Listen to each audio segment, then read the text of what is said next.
On a day commemorating a surrender came a gesture of defiance. Jin Matsubara was one of 2 cabinet ministers to ignore their prime minister's call and visit Tokyo's controversial Yasukuni shrine.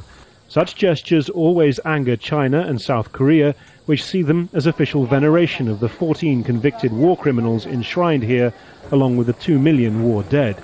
Matsubara had insisted his was a private visit, but still used it to criticize South Korea's president.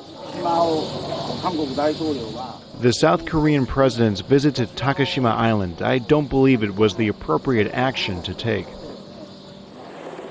Last Friday, Myung-bak became the first South Korean president to land on the twin outcrops South Korea calls Dokdo, Japan calls Takeshima, and acclaimed by both sides.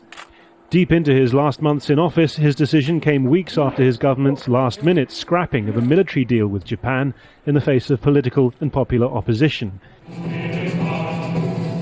He used Wednesday's Liberation Day speech to call for compensation for the surviving few dozen of the thousands of so-called comfort women used as sex slaves by Japanese troops during World War II.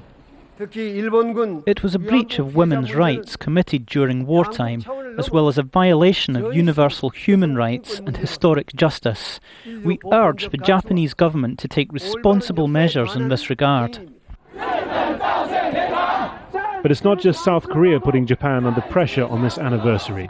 A group of Hong Kong activists is on its way to another disputed island group known as Jiayu in China and Senkaku in Japan.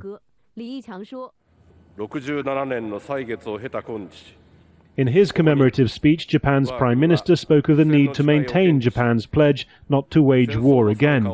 But he's under pressure to stand up to Japan's neighbours, and so chided his South Korean counterpart for his demand this week for a sincere apology from the Japanese emperor.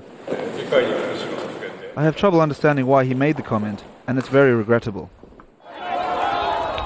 August the 15th, 1945 was the day that ended years of war and decades of Japanese colonial control in Northeast Asia.